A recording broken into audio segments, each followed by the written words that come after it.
FM News Talk 97.1. On-demand audio. I've been telling you all about this book that I read in 3 days, and I think it's one of the best books that I've read of the year. And you definitely need to get it, especially if you're any sort of political aficionado. If you like to talk about what the founders would do with the issues of the day, the book is called Blood of Tyrants, George Washington, the Forging of the Presidency, and its author, Logan Beirne, and I hope that I'm saying this last name correctly, is on with us now. Logan, good afternoon to you. Thank you very much for having me. This is, first of all, kudos on such a fabulous book. This is phenomenal.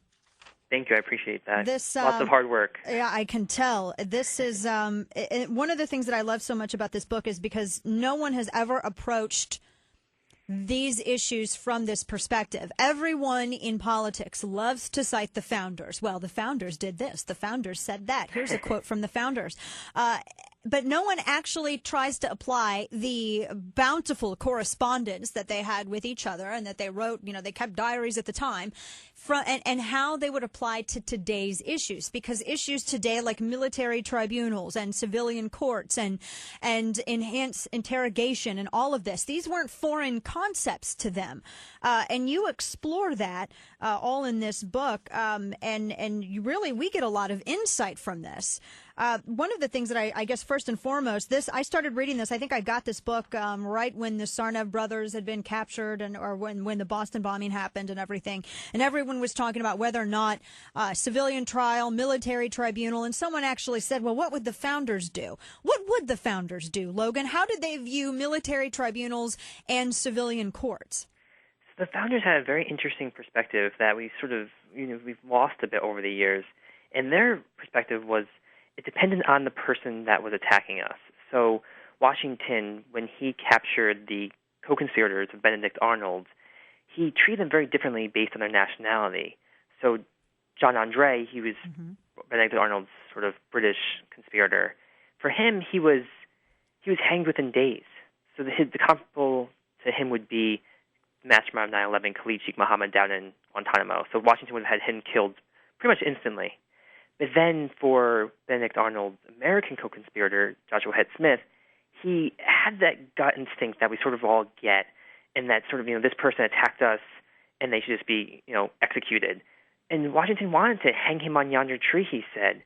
But then he stepped back and said, you know what, that would be creating a dangerous precedent where down the road the military might start taking American citizens and not giving them their due process. So Washington probably would have given an American attacker due process.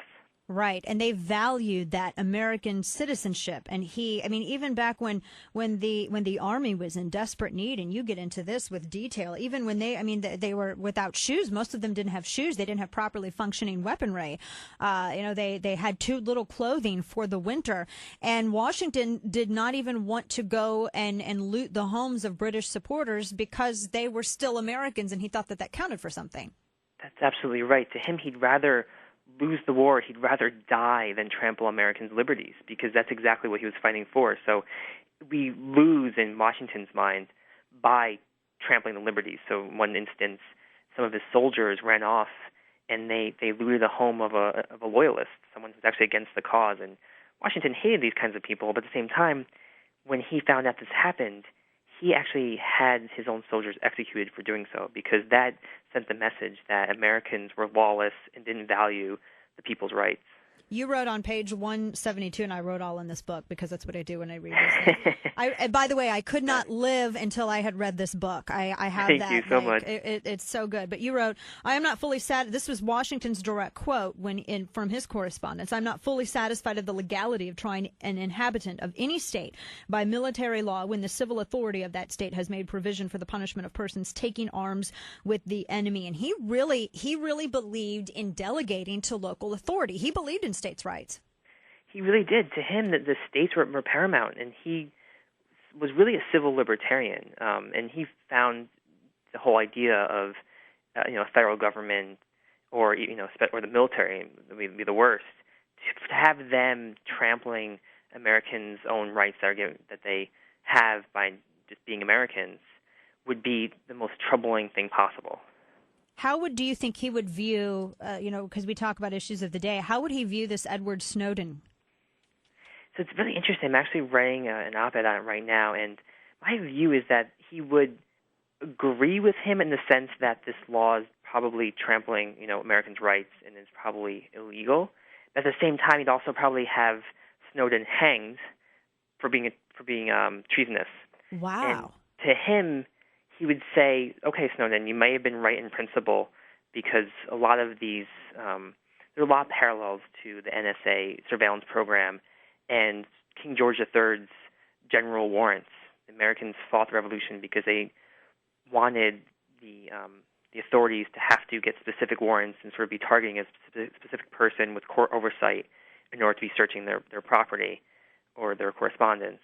And so for Washington, the program would be very suspect, and he'd be very suspicious of the NSA program. But at the same time, for him, the way to counter that is to not start spreading intelligence to the world, including our enemies. For him, he would say, Snowden, maybe you might have be onto something here, but the way you handle that is by going through your elected representatives. That is a fair point, definitely. This you also get into the idea of enhanced interrogation, as it were, because that was and it still is kind of a big topic. Definitely was back in 2008 and 2004. Washington, as you lay out in this book, Blood of Tyrants, George Washington and the Forging of the Presidency. His first responsibility was to protect his army, and he would do that at all costs. Absolutely right. So he was morally opposed to torture, but he was even more morally opposed to letting his people die. So when it came down to it, he writes about how he wants to raise the Americans' behavior over the barbaric wars of the past, and he wants dearly to treat the British soldiers that he has in his possession, treat them well. And he tries in the beginning of the war to do that, but as the war sort of rages on, the horrors set in, and the British are doing horrible things to our Americans who are captured. And Washington sort of comes to find potential mistreatment and torture as a potential necessary evil in countering that and saving the American lives. Absolutely. And you have numerous examples in this book as well. The Second Amendment, the founders were quite clear on that. And one of the reasons, when they talk about a well-regulated militia, they were talking about individuals whose skills are honed. I mean, they, and speak a little bit to this too, because the people that they called to form the Revolutionary Army, these were militiamen, these were men, these were farmers, these were blacksmiths, these were people who had a trade, and they used their own firearms. That's absolutely true. So we've become so far removed from having to defend ourselves. We're sort of so used to outsourcing our national defense to the brave men and women who sign up for the armed services, or even locally to the police. Back, that's just actually in the course of history, that kind of security and outsourcing it to individuals other than ourselves is very new. Back then, it was sort of you had to take it upon yourself to have the weapons and be armed, and when sometimes there's a call of need or some sort of danger, it was you who would jump to the defense of the nation or your community or even your household. Yeah, absolutely. And I love this on page 148 when you're discussing George Washington, who was always very careful to run everything by Congress so that he did not come across as a full-fledged dictator. Mm-hmm. He had written, quote, "The sword was the last resort for the preservation of our liberties, so it ought to be the first thing laid aside when those liberties are firmly established." He did everything in his power to make sure that even though he was the commander-in-chief, that it was still the people calling the shots. Absolutely, and he falls over himself trying to make sure that he's not trampling the state's authorities or Congress's authorities. And when it comes down to it, he was distrustful of the military, even though he was the one in charge of it, and for good reason, because at one point the military proposed a sort of coup in which Washington would be king of America, and he had to use all his political force and power to put down that coup. So he didn't want to have a nation that was constantly at war. He wanted to establish, a constitutional republic that would live on past him. Absolutely. Last quick question I have for you. What was the thing when you were delving back into the correspondence, which I read that Washington kept something like 80 some odd scribes because he wanted to make sure that everything was recorded accurately? Absolutely. Wow. We knew that we'd be looking at it. Yeah. What was the thing that surprised you the most when you were compiling your information and writing this book?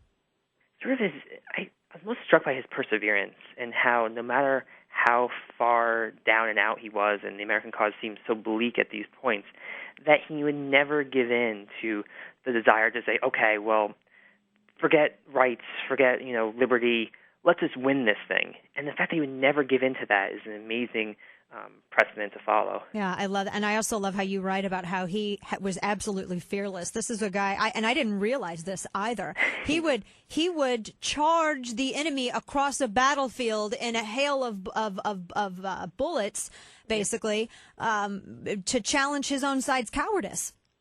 He really would. Brilliant. It's funny because people generals of the era, they'd be far removed, looking from a hill and sort of, leading from afar. He was right in the middle of battle, and he almost believed that he was bulletproof, and he had horses shut out from underneath, holes in his coat, but he'd keep on charging. I love it. This is a phenomenal book, folks. You need to get it. Logan Beirne, The Blood of Tyrants, George Washington and the Forging of the Presidency. One of the best books I've read so far this year. Logan, fabulous job. Thanks so much for joining me. Thank you very much. Take care.